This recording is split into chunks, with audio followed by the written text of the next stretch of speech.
Welcome to episode 23, 24, something like that. Listen, it's episode COVID-19 plus, I don't know. I don't even know what day it is. Another one, neither do I. But welcome to another episode of FTN MMA Podcast. Blake O'Rulian alongside David Ney for this episode. Dave, let's jump straight into this insane card. UFC 249 happening. Today is the Friday a week before the fight. So in 8 days, we have probably the most stacked card I've ever seen. I mean, it's got to be up there with some of the best. And so we're going to be talking about some of those, and we're going to be talking about some of the dynamics there. And so I wanted to first of all get your thoughts on the card, and then we'll jump into our top 5 fights to look forward to. We'll talk about Michelle Waterson, Carla Esparza, Anthony Pettis versus Cowboy Cerrone, Henry Cejudo versus Dominic Cruz, Justin Gaethje versus Tony Ferguson, and in round 5 we will be talking about would you rather Khabib Nurmagomedov versus Khabib Nurmagomedov versus Tony Ferguson, or Khabib Nurmagomedov versus Justin Gaethje for the lightweight strap when this is all over. So Dave, go ahead. I give you the floor for your top 5 fights to look forward to, but also some initial thoughts about UFC 249 and the card itself on paper. I can't even tell you how excited I am. I don't know if it is pandemic elation settling in. I want to get back to seeing fights, seeing something happening outside of the fights that are taking place in Costco. People hoarding and stealing toilet paper. But I think I'm with you that this 249. Now, granted, let me just first things first. I would have rather seen the first version of 249 with Khabib and Tony, because I want to see that fight go down. Always. I want the eagle fighting Dracula. I want Tony Ferguson, El Cucuy to get out there and finally make that fight happen. That being said, I am definitely looking forward to the matchup with Justin Gaethje. The Esparza Waterson fight has me excited as well. That was pulled off of the, I think it was the London card. It was the first one that was canceled because of the pandemic. And maybe I'm wrong. But before I think 2 things that come out of this card in the 5 fights that we're gonna run down, or actually we're gonna run down 4. But 2 things. One, I think Dana White has his finger on the pulse of all MMA fans everywhere, and he's giving the people that have been around a long time a gift, and that is the Pettis Cowboy fight. And we can go further into that, but I think that's a gift to the guys that have been around since the WEC, the fans that have followed both of these guys forever. And then secondly, there's a fight on this card, and I'm not going to say it yet, but that is an old school gangster fight. And you may not know, but one of the participants challenged another fight team. His thing wasn't, hey, I want to fight you, guy. He says, I'm going to fight your whole team, and I'm going to beat all you guys up. And we can talk about that when we get into the fights, but that has me super excited. But anyway, back to you. All right, so I'm gonna hit you with the 5 fights that I'm looking most forward to. Okay. Not just on 249, but fights that have been announced so far. So one, I'm really excited about the return of Cody Garbrandt versus Rafael Assunção, because the last time that we saw Cody Garbrandt, I believe it was against Pedro Munoz, and he got knocked out. and that was his second or third straight loss following him losing the 135 belt. And so I'm excited to see where Cody's at. The 135-pound division is very stacked right now. It's full of talent. There's a lot of different moving parts with the 135-pound weight division. Piotr Jan, Jose Aldo, Marlon Moraes, Henry Cejudo, Dominic Cruz, and we're going to see that this weekend. But where does Cody Garbrandt fit into all of this versus someone like Rafael Assunção, who seems to be ascending? Another one that I'm really excited about, strictly because I'm a big fan of both, the veteran in Glover Teixeira versus another veteran in Anthony Smith, but despite his record, he seems kind of like the younger guy in the UFC, at least, has, I believe, over 50 fights. But Anthony Smith versus Glover Teixeira, that's going to be a great fight, and I'm excited to see how Anthony Smith is following all the things that happened with his family a few weeks back with the intruder in his house and things like that. Number 3, I'm going to go with the winner of Gaethje versus Tony. Whoever wins this fight is going to have one of the biggest pay-per-view cards against Khabib Nurmagomedov. And Khabib, again, one of the most dominant 155-pounders we've ever seen, versus either a Justin Gaethje, who is a firework of a fighter, or Tony Ferguson, which could be potentially the greatest 155-pounder of all time.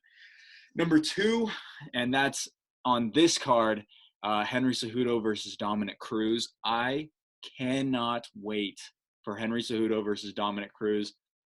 And we'll talk all about that later. But the trash talk, the fact that Henry used to be,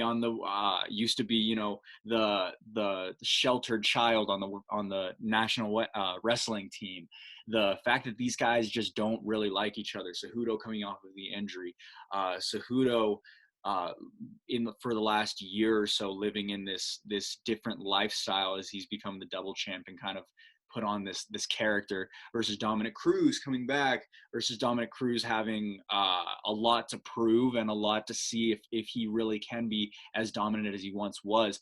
And number 1, this is going to throw you for a loop. I cannot wait for Tyron Woodley versus whoever they decide to give to him.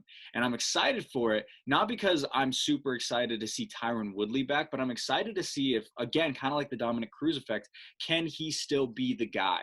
He's he's arguably a top 3 to 4 greatest 170-pounder of all time. I mean, he had a dominant championship run for a very long time that got stopped by Kamaru Usman.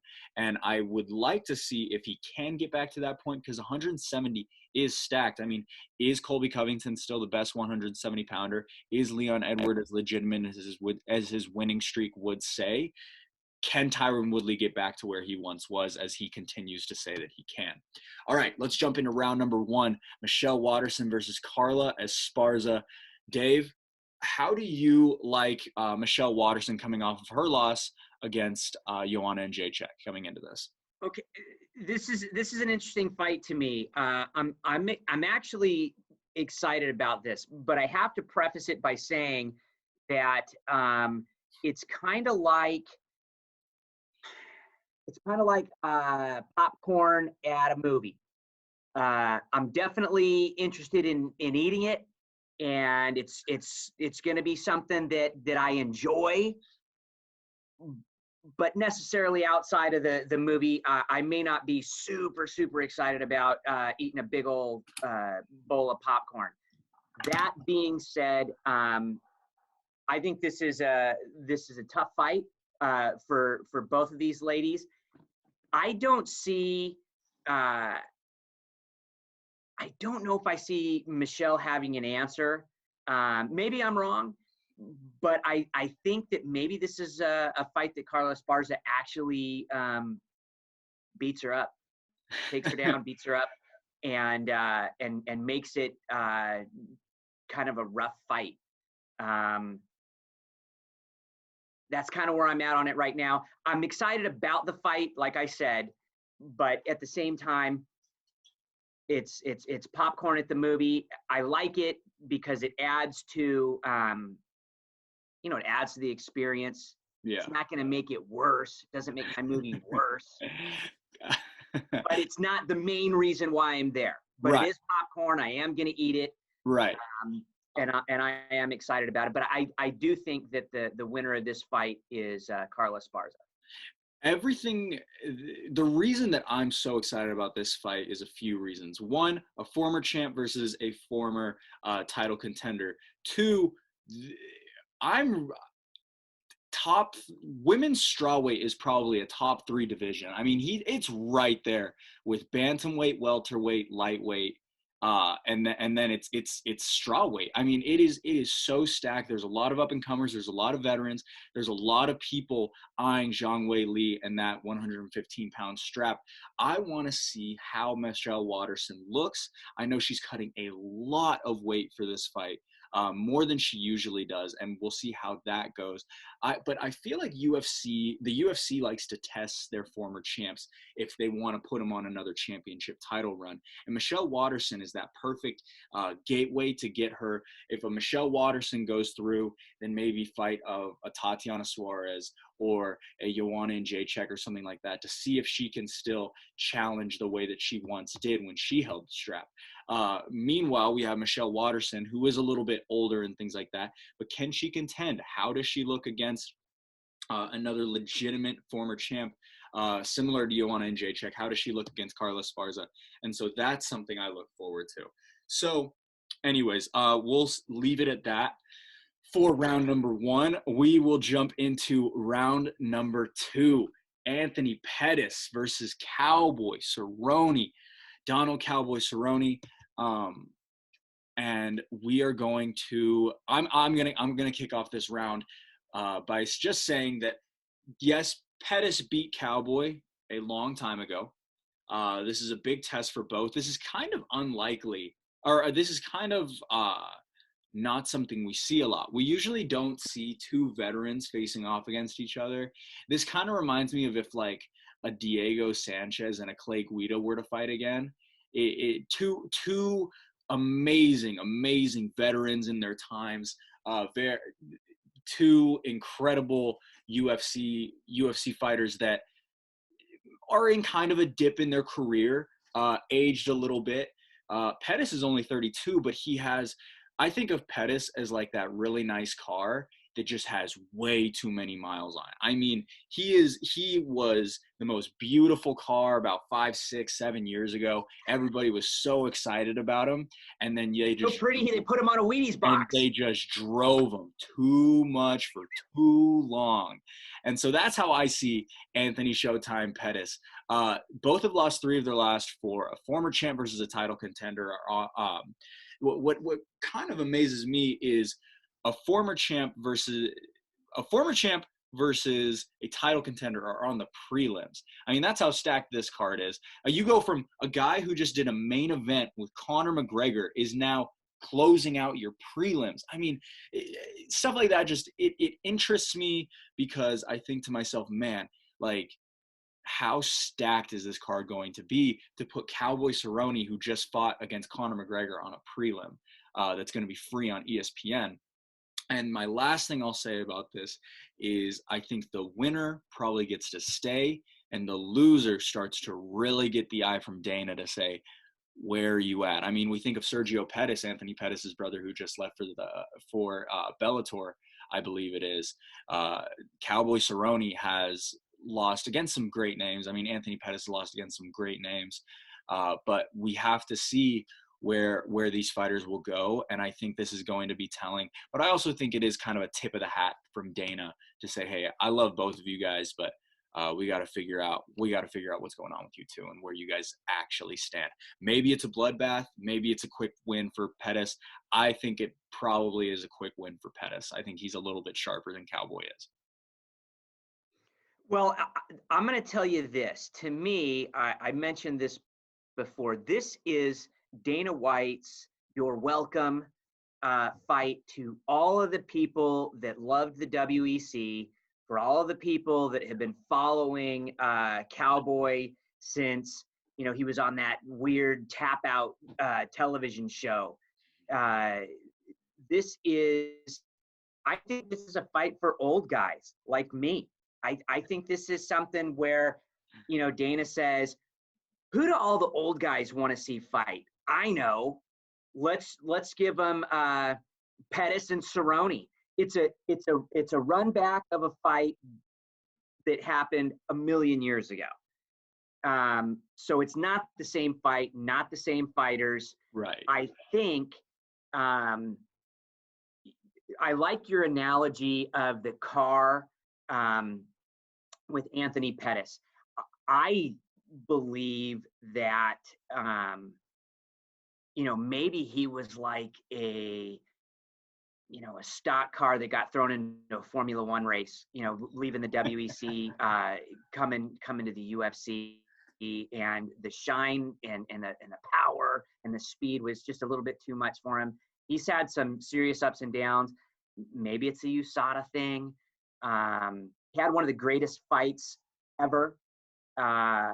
Everybody remembers the ninja kick off the cage. Everybody remembers the Superman punch off of the cage, knocking out Stephen Thompson. Yeah. And then the Tony Ferguson fight. That was a crazy fight. Right. And that was a doctor stoppage, right? Yes. Yeah. Second round doctor stoppage. Yeah. And so this guy's been in some more. So here's my thought on this is, once again, it's a you're welcome fight. I think it's going to be a kickboxing fight. I think we're going to see maybe Cerrone's a real slow starter. So hopefully it doesn't end early. Hopefully it's a longer fight and we get to see, all 3 rounds. And I think it's just going to be a bloody, hey, couple of gladiators getting in there, punching each other's face in. And at the end of the night, we're all winners.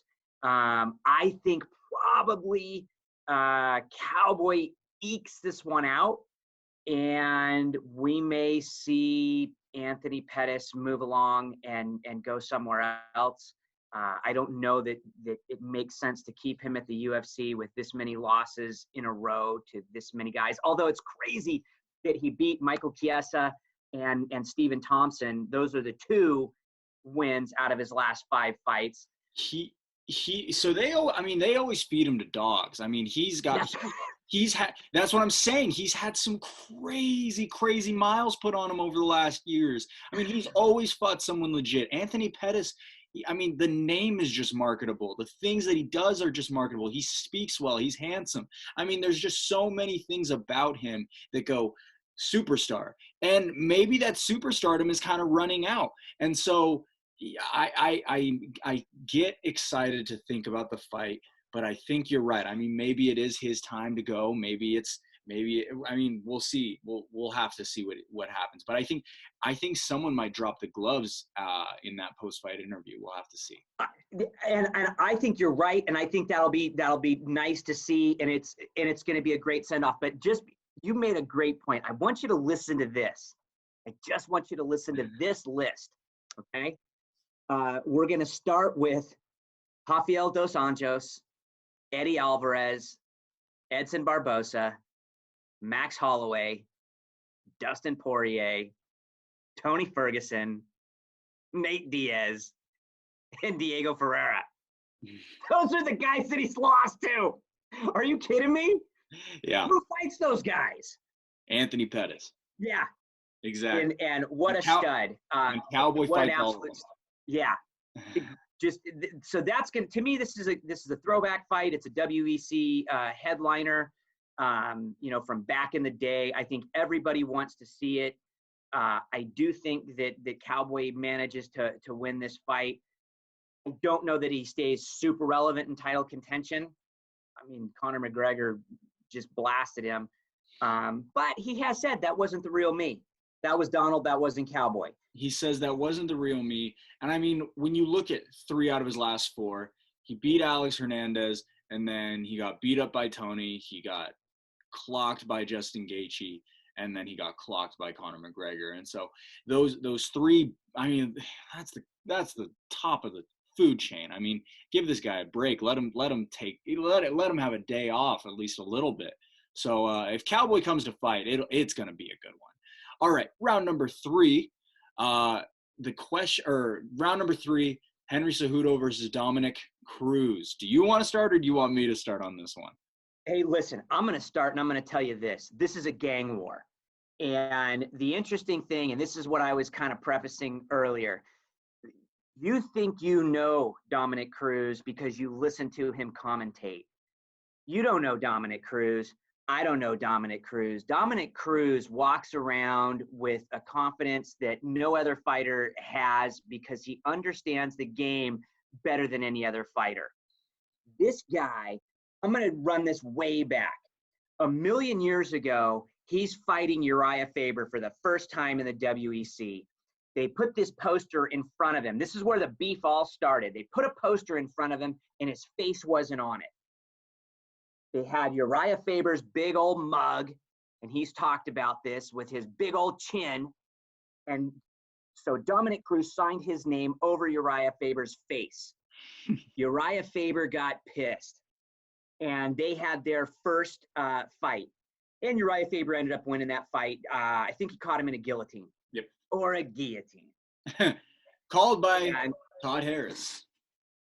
Say that again? Called by our guy, Todd Harris. That's right. That's right. Yeah. That's right. Great call. So that's where this thing all started. Well, then Dominic Cruz says, yeah, I want to fight Uriah again. But hey, by the way, Team Alpha fail. I'll beat all you guys up. And he, as a standalone guy, stand-up guy, stands out in the middle of the cage and says, I'm going to smoke all you guys. I'm going to smoke all you fools. And that's after a loss. Yeah, and then he did it. The greatest thing about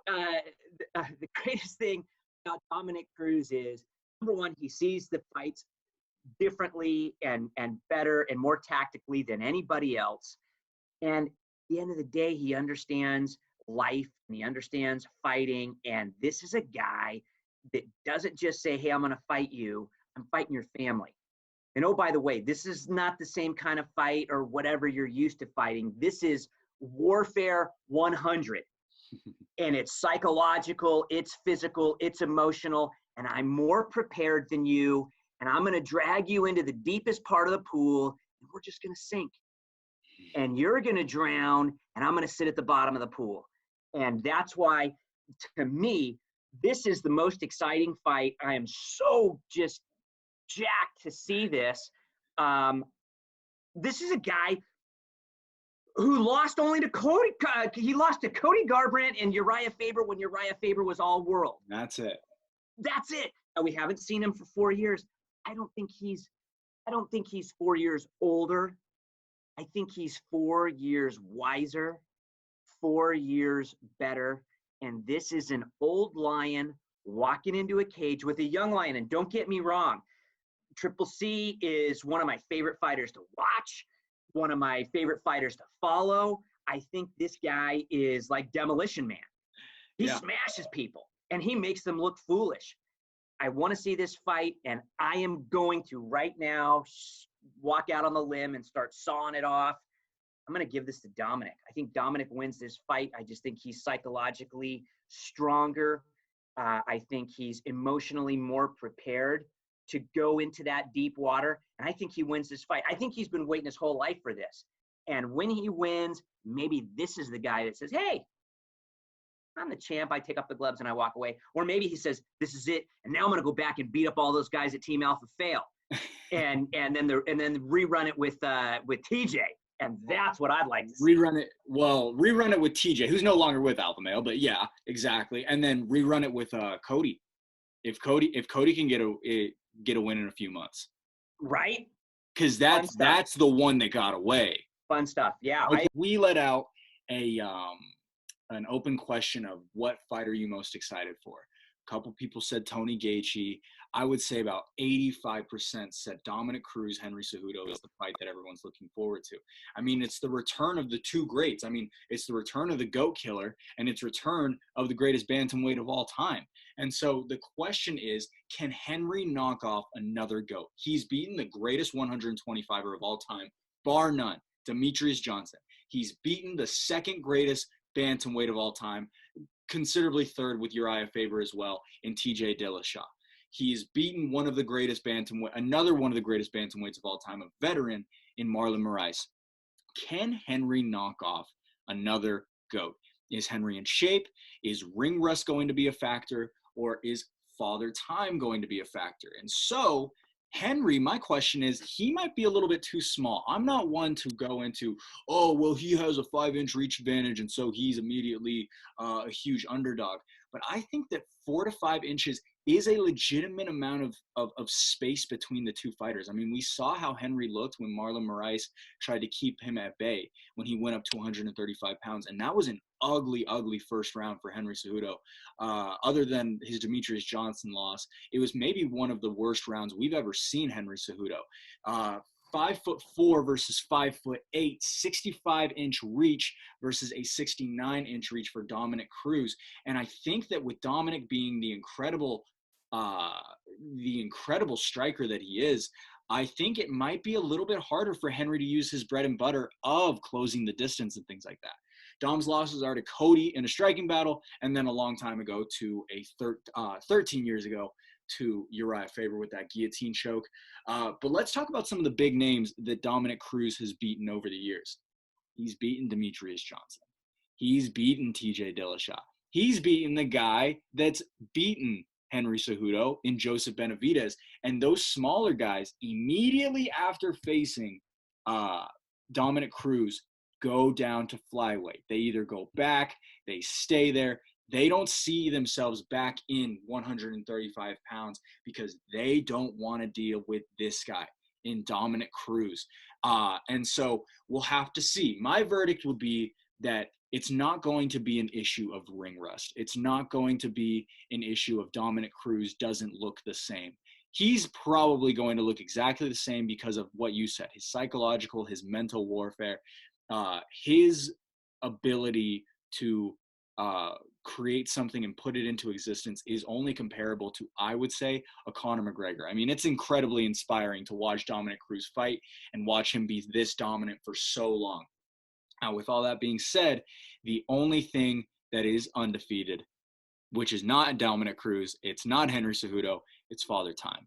And with Dominic Cruz being the age that he is, and with Dominic Cruz taking the time off that he has, I don't think he looks bad in the ring, but I think some things might have deteriorated that we're not ready to see, that we might unfortunately see. And so the only question is, if Dominic Cruz looks the way that he has in the past, absolutely 100% Dominic Cruz wins this fight, maybe stops Henry Cejudo.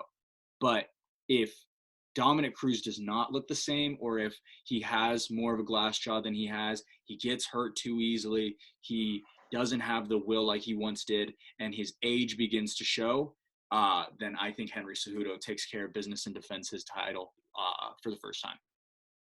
Well, and the interesting thing about Dom is this. He's into these 3 and 5 round wars. He goes the distance. He wins decisions a lot.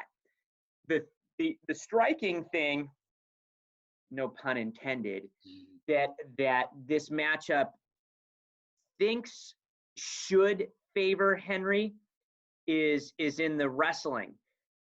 But I'm going to tell you that grappling in mixed martial arts is not the same as wrestling. And if you go back and watch Dom fight Joseph Benavidez, I think for the first time, maybe it was the second fight, I can't remember. He knee tapped this guy and took him down. It was the first time.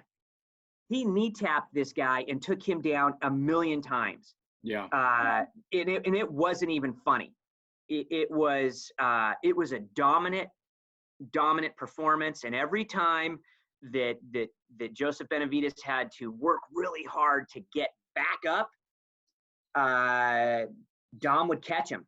He'd catch him with some what Uriah called pillow fists, but he'd catch him and he'd punch him in the face.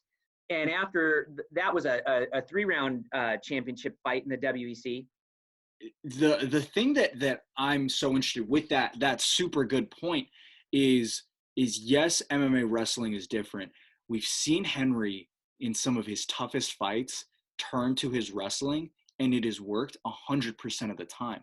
I mean, when we saw him go and decide to wrestle against Marlon Moraes, that's when he won the fight. When we saw him wrestled Demetrius Johnson takedown after takedown after takedown, that was when he won the fight. Now, this is the question. This is something very interesting that I'm just thinking about now. Henry has to make 135 pounds. He looks big right now. I mean, he looks big. I mean, I know he walks around about 155 out of shape.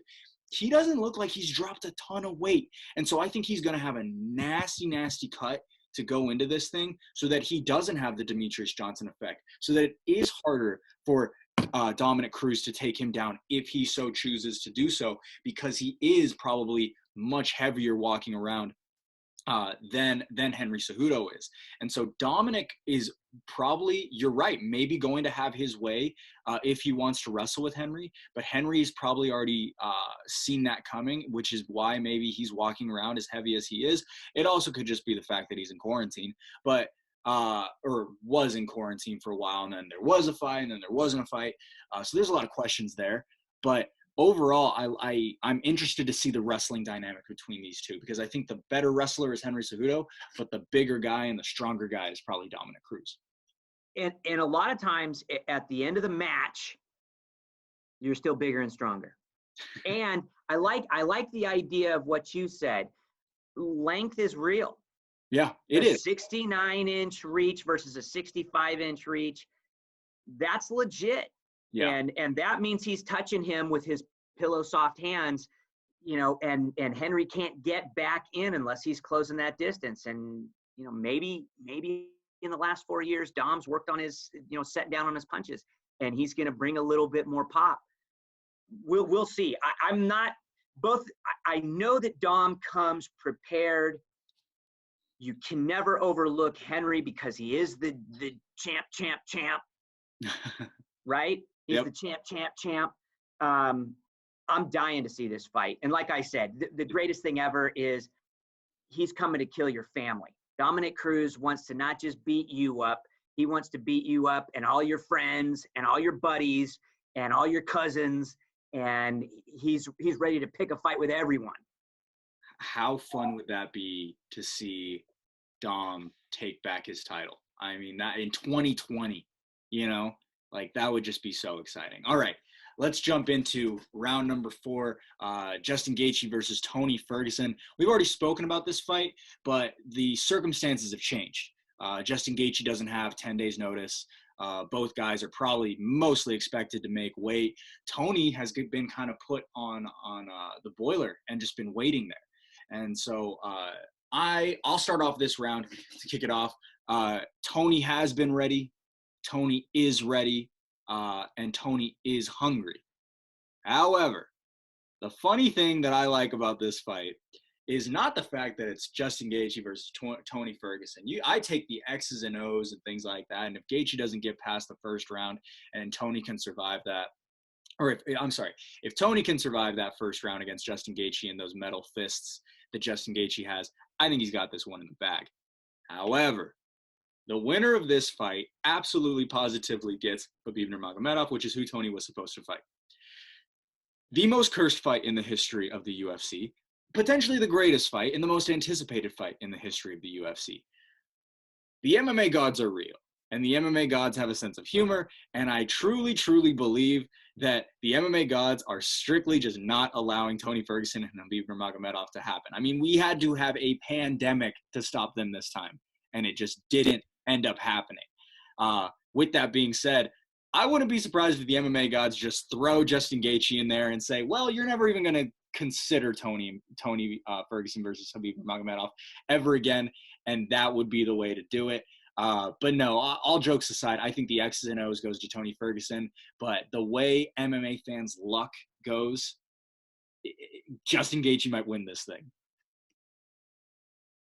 Okay, interesting. All right. I'm going to go I'm just going to say it like this. The shortest distance between, point A and point B is a straight line. Tony Ferguson is the straight line. Yeah. Tony Ferguson has already made the weight. I'm curious to see if Justin, even though this hasn't been a quick turn, 10 days notice fight, it is a short notice fight. He hasn't gotten in a full camp. Plus, he's been in this quarantine. I don't know what quarantine camp looks like, but Right. I know that Tony Ferguson already went through quarantine camp and already made the weight. Right. So I think he's gonna. Well, let me just say this: Tony wins the fight.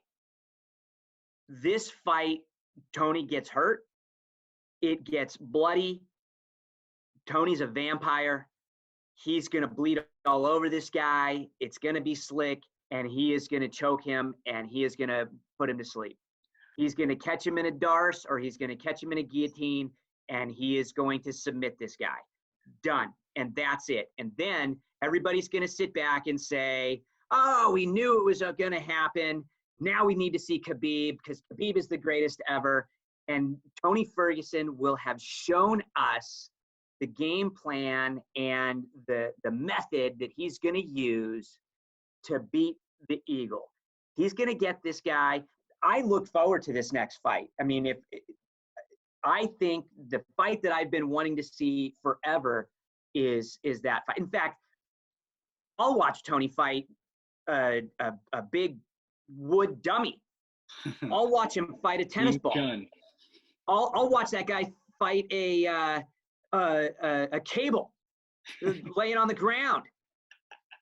Right? I'll watch that guy fight a teddy bear. I don't care. It's going to be violent and it's going to be nasty and it's going to be fun. It is going to be fun. I think Tony wins this fight. I think, okay, here's the thing. I'm going to go out on a limb and say this. Yeah. I say Justin Gaethje has a terrible cut. He may not even make the weight.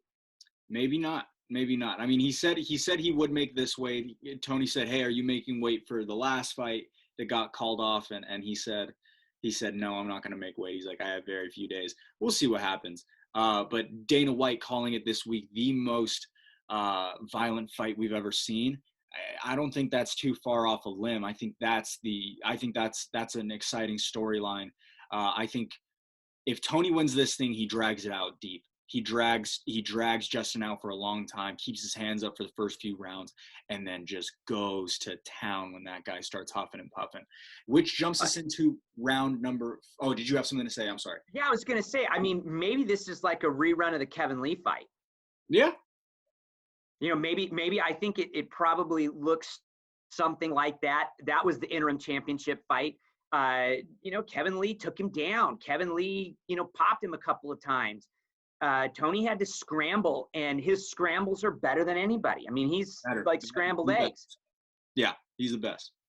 But at the end of the day, I remember him standing on one side of the octagon, looking over at Kevin Lee and saying, "Let's get it. Let's go. This is my round. These are my rounds. You're not getting anything else." And literally stole his heart. I think he stole his soul. I train with guys who have trained with Tony Ferguson. And I would say that one, he is the worst person. Like, he just sucks in general as a person, but it's because he's so competitive and he's so obsessed with being the best. And I think that the making 155 pounds with nothing to do that day is something that goes to show his character, and it gets me excited. It gets me excited for what's to come with Tony Ferguson and how much more he has to give. To the UFC. He's a rabid dog. You don't go pet a rabid dog. And I said rabid, not rabbit. He's rabid, like rabies. This guy is a disease. He's coming to get you. He's going to kill you. And that's what he wants to do. And he thrives on that. I watch this guy on social media. I see this guy's posts. He is on another level of crazy. He is going to. He's a fighter's fighter, man. He is. He is a fighter's fighter. And just look at the guys that he's gone through. And here's another thing.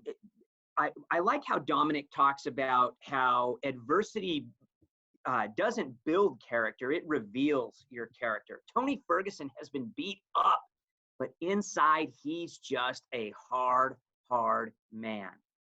He's not a front runner. And he wins. He's not the Dalmatian, or the greyhound running out in front and chasing the rabbit. No. This guy is in it forever.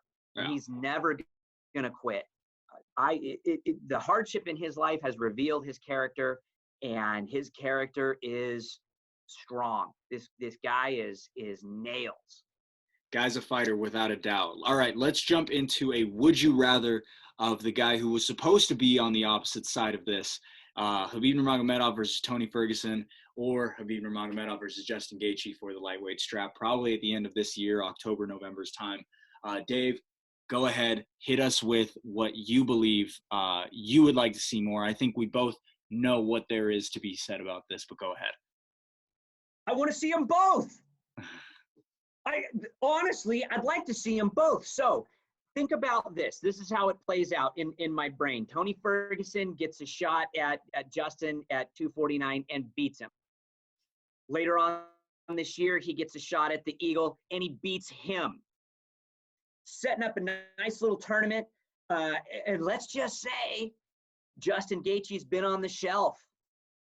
Let's put Justin Gaethje and Khabib together and make that fight, and the winner of that fight gets the winner of Tony and Conor. And whoever wins, we all win, because we want to see Conor fight the Eagle again. We want to see Conor get in a bloodbath with Tony Ferguson, and we want to see if Justin Gaethje can get in there and out-wrestle a wrestler.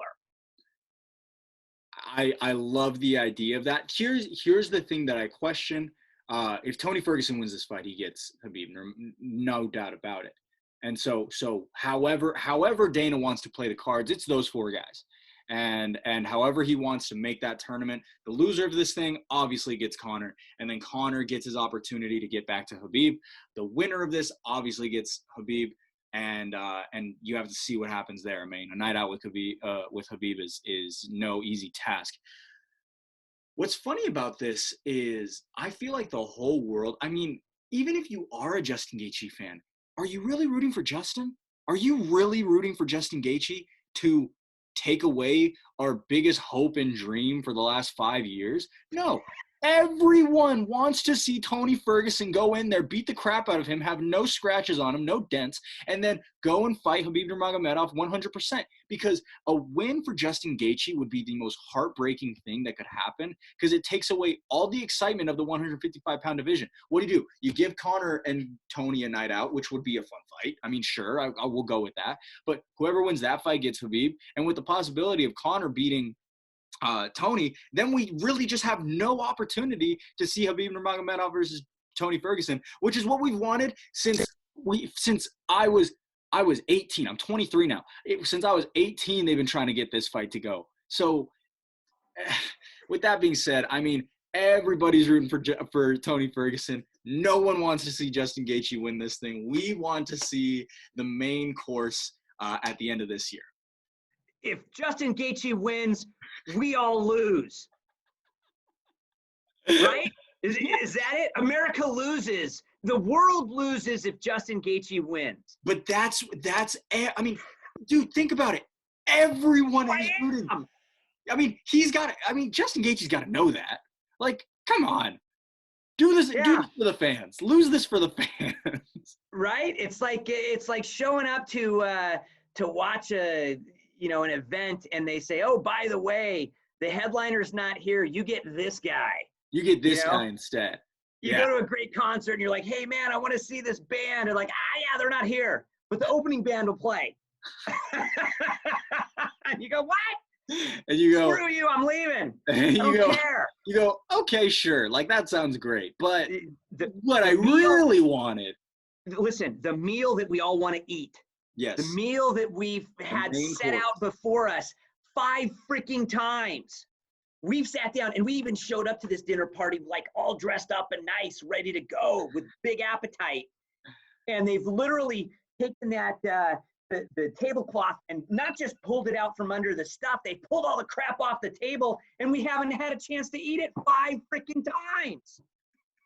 It's insane. It's cursed. And so that's why that's why I'm hesitant going into this thing. That's why I'm worried that Tony's even taking the fight. Just wait it out. Listen, you got to take the fight. Yeah. And at the end of the day, we're going to win. Tony, and I think that Tony Justin fight is going to be a good fight. And I think you might not have heard me correctly. This is what I want to see happen. I want Tony to beat Justin. Then I want Tony to fight Khabib and beat him. Okay. I want Justin to be on the shelf. I don't want Justin fighting Connor. Okay. Not yet. Then I want Justin to fight Khabib, and the loser gets Connor, and the winner gets Tony, and we've set up this. Maybe make it on the same weekend. Put it on. But I want to see all 4 of these guys, lock them all in a cage, and just let them go to freaking town and kill each other. Ali versus the world. Right? Because Gaethje's Ali's boy. So put Connor and Tony together. No, put Tony by himself. Tony Ferguson versus all 3 of these guys and see how long he goes. Right. Some kind of crazy Russian pay-per-view. Man.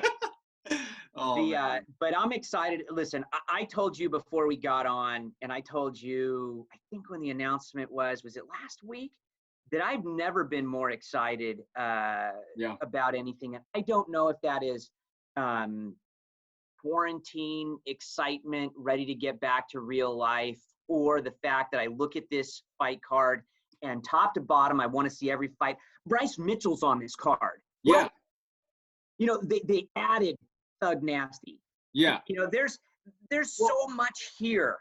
And I mean, so many other fights. I mean, we talked about all these a few weeks ago before it got canceled, and then I put these in the queue up box because I knew that they would end up happening at some point. We got Francis Ngannou in Rosenstrike. We've got Calvin Kattar versus Jeremy Stevens. We've got that fight. I can't wait to see. That's going to be a great fight. I mean, we have so many other fights to look forward to that we haven't. That we didn't talk about today because we talked about them a few weeks ago and not a whole lot has changed. The only one that has changed in circumstances and we're talking about is Tony Gaethje. But overall, man, it's an exciting time to be a fan. And I swear, if this happens, I mean, we got one more week. I don't want to see a Brett Okamoto bomb. I don't want to see an Ariel Helwani bomb. Just let this thing happen. ESPN and Disney, let this thing happen. Florida, let this thing happen. And we'll see how it goes, but it's going to be special. I agree. I think it is going to be special. I'm super excited for this. I cannot wait to watch it. Then we've heard that Dana's going to have a fight. After this in Florida, we're going to start getting Fight Island fights. What? I mean, and we don't. And I don't. Have they announced the Fight Island fights? No. Yeah. And so, that's, strange and mysterious, and that's got me all jacked. I think this started out to be a great year for MMA, and then we got,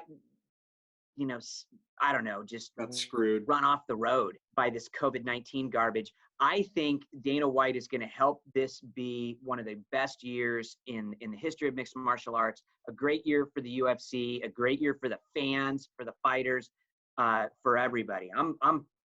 I'm so jacked I can't even tell you. And this is the kickoff to it. This is it. So exciting. Yep. And so then, did you say it's Tony all the way? Oh yeah, I'll go Tony. I'll go Tony. Jokingly, I mean, it's scary to think about. It's so cursed. It's so cursed. And this has to be a 30 for 30, right? It has to be a 30 for 30. What if I told you that the greatest fight in UFC history never happened? Boom. You need to produce that. Seriously, right? That's it. It's the greatest fight that's never happened.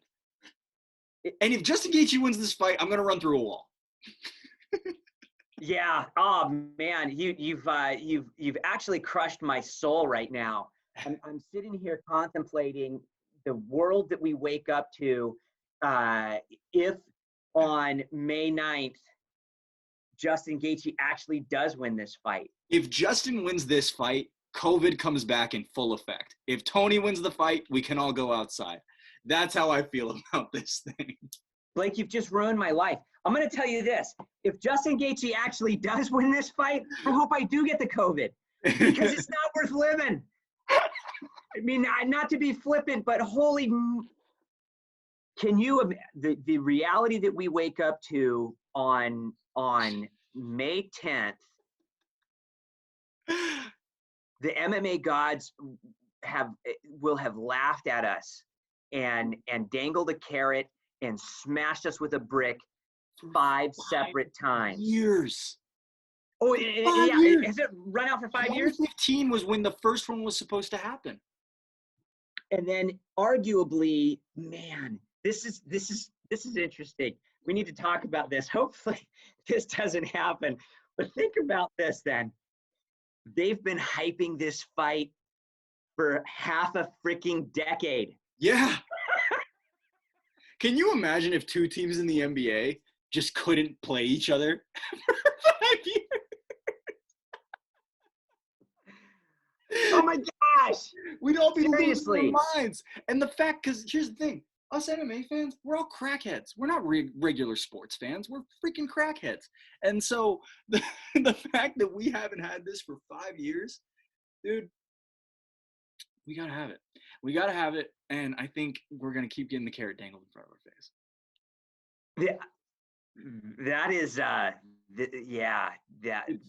Tony Khabib is the carrot that's been dangled out in front of us forever. Maybe they never want to give it to us. Maybe this is just to keep us coming back, and trying to find something that's almost as good.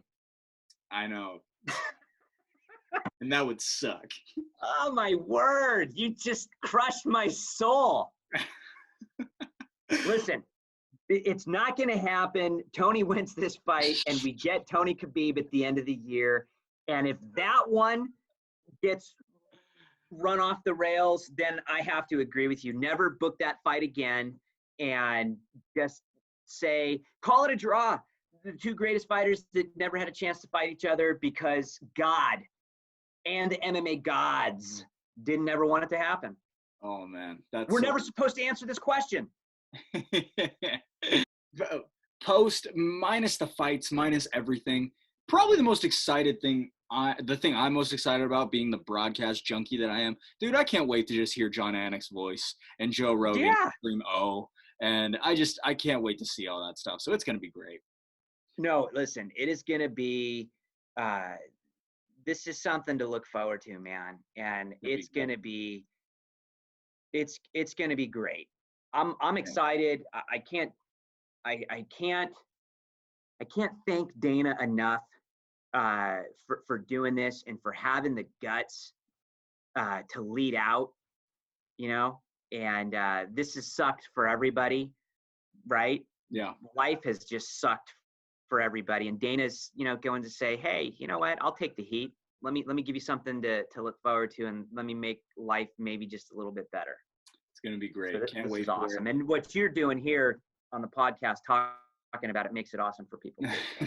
It's an exciting time to be a fan. All right. Dave.